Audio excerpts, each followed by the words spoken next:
Time now for Inside Out with SNY NFL Insider Connor Hughes, who was covering the Giants at MetLife Stadium on Sunday. And Connor, we talk so much about culture in sports nowadays, and that was certainly the buzzword around Brian Daboll and the Giants after they went for two in the win last week. It wasn't as dramatic this Sunday, but what does grinding out a win when you're not clicking offensively and you're undermanned on D say about the culture that the new coach is building?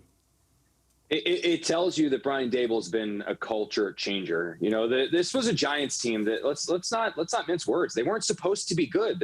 You look at them on paper and they're not very good. You know, they got issues on the offensive line. They have playmakers who tend to disappear. They have a defense that's without its top two pass rushers and has a revolving door next to a Dory Jackson, a cornerback. You know, they're not supposed to beat the Tennessee Titans. They're not supposed to beat the Carolina Panthers. But despite the fact that not always being pretty, and I don't think there's going to be too many games that the Giants play that are pretty, they're finding ways to win games. And that's a testament to the culture, and that's a testament to Brian Daboll because he's the one who is instilling this culture. You know, the Giants don't have too many big-name free agent acquisitions or big-name trade pieces or anything like that. They've rebuilt this roster just with their draft picks, and they've still found a way to try to gut out these victories and find a way to fight for these victories. And look, man, let's be honest with ourselves. That's a testament to a good team. Wink Martindale and the defense wanted it to be loud at MetLife, and it helps to come up with a takeaway on the opening possession. But what impressed you about the defensive game plan and the execution?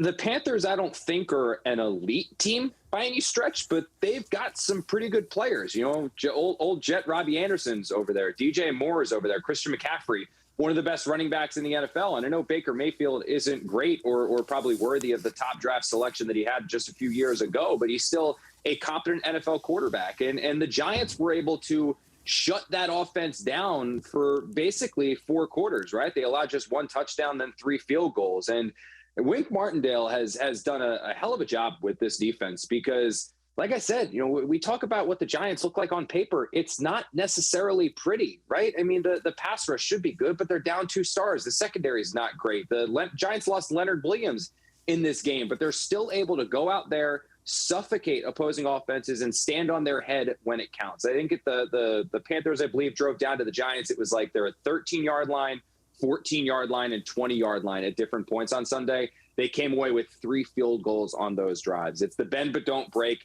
It's hold on as long as you can and hope that the offense gets enough points. And the offense got enough points week 1. They got enough points week 2. We haven't had the breakout offensive performance, but the Giants are winning games right now with help from their defense, help with their offense, their team victories. Like I said, the Giants aren't supposed to be good, but they certainly are doing things that good teams do, and that's that should have a lot of Giant fans feeling pretty good. You mentioned Leonard Williams. He's scheduled to have an MRI on Monday. All right, now to the Jets, and we got to be like Joe Flacco here and pick up the pace and run the 2-minute offense. What was the biggest difference in that Jet offense against the Browns than in the opener against Baltimore? Number 17. Garrett Wilson, that was it. You know, when the big talking point coming out of Florham Park after that Ravens game was that Garrett Wilson did not play enough. And Joe Douglas, Robert Saleh, Mike LaFleur, they all sat down together and they basically said, look, number 17 cannot come off the field. He didn't come off the field against the Cleveland Browns, and you saw why. Over 100 yards, 2 touchdowns, the game winner. The kid is dynamic.